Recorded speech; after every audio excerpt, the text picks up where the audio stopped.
یشا کے دل میں ان اٹوٹ پہاڑی سلسلوں کے درمیان ایک ایسی لکیر موجود ہے جو قلم کے ایک ہی وار سے کھینچ دی گئی، لیکن اس کے اثرات ایک صدی بعد بھی لاکھوں انسانوں کی تقدیروں پر سایہ کیے ہوئے ہیں۔ یہ ہے ڈیورینڈ لائن، ایک سرحد نہیں بلکہ سلطنتوں کی چالوں، قبائلی دکھوں اور قوموں کی تشکیل کی ایک طویل 19ویں صدی کے وسط میں دنیا کی سب سے بڑی سیاسی چالوں میں سے ایک انہی پہاڑی دروے میں جاری تھی۔ شمال میں زارن روس وسطی ایشیا کی خانیوں کو ایک ایک کر کے نگل رہا تھا، اور جنوب میں برطانوی ہند اپنی سب سے قیمتی کالونی ہندوستان کو بچانے کے لیے فکرمند تھا۔ دی گریٹ گیم، جتنا روس جنوب کی طرف بڑھتا گیا، برطانوی قدم اتنے ہی آگے پڑھتے گئے۔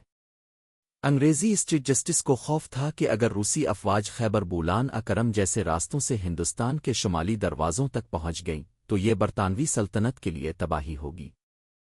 اسی خوف نے افغانستان کو دونوں سلطنتوں کے درمیان ایک بفر اسٹیٹ میں تبدیل کر دیا۔ ڈیورینڈ لائن صرف ایک خط نہیں تھی، یہ برطانوی فوج کے اندر چلنے والی دو نظریاتی جنگوں کا نتیجہ تھی۔ ایک استادانہ بے عملی، میسٹرلی انیکٹیوٹی۔ اس سوچ کے مطابق ہندوستان کی قدرتی دفاعی لائن دریائے سندھ تھی۔ اس کے پار قبائلی پہاڑی علاقوں میں جانا مہنگا، خطرناک اور بے فائدہ۔ دو فول پالیسی، فارورڈ پالیسی۔ مگر دوسرا گروہ لارڈ رابرٹس اور لارڈ کرزن کا کہنا تھا کہ دفاع پہاڑوں کی چوٹیوں تک ہونا چاہیے۔ خیبر اور کرم جیسے دروئی کم از کم سلیمان رینج کی چوڑیاں اصل دفاعی لکیر ہے۔ 1890 کی دہائی میں فول پالیسی غالب آ گئی، اور برطانوی سلطنت نے فیصلہ کیا سرحد کو آگے دھکیلا جائے۔ ڈیورینڈ لائن اسی فیصلے کا جغرافیائی عکس ہے۔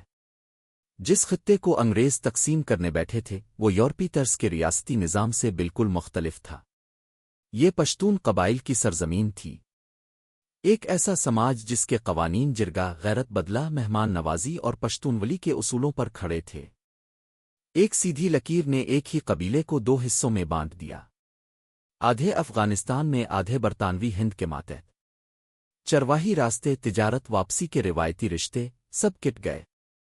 شروع دن سے ہی اس سرحد کی قانونی حیثیت عوام کے دلوں میں کبھی قبول نہ ہوئی۔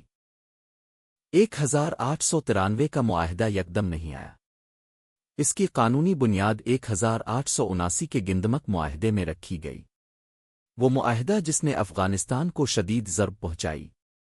معاہدے نے کیا افغانستان اپنی خارجہ پالیسی میں خود مختاری کھو بیٹھا۔ کرم، پشین، سیبی اور دیگر اہم علاقے انگریز انتظامیہ کے سپرد ہوئے۔ انگریزوں کا اثر کابل کے دربار تک سرکاری طور پر تسلیم کیا گیا۔ گندمک نے افغانستان کو نیم خود مختار بنا دیا، اور اسی معاہدے کے بل پر 14 سال بعد انگریز کابل آئے، اس بار سرحد کھینچنے کے لیے۔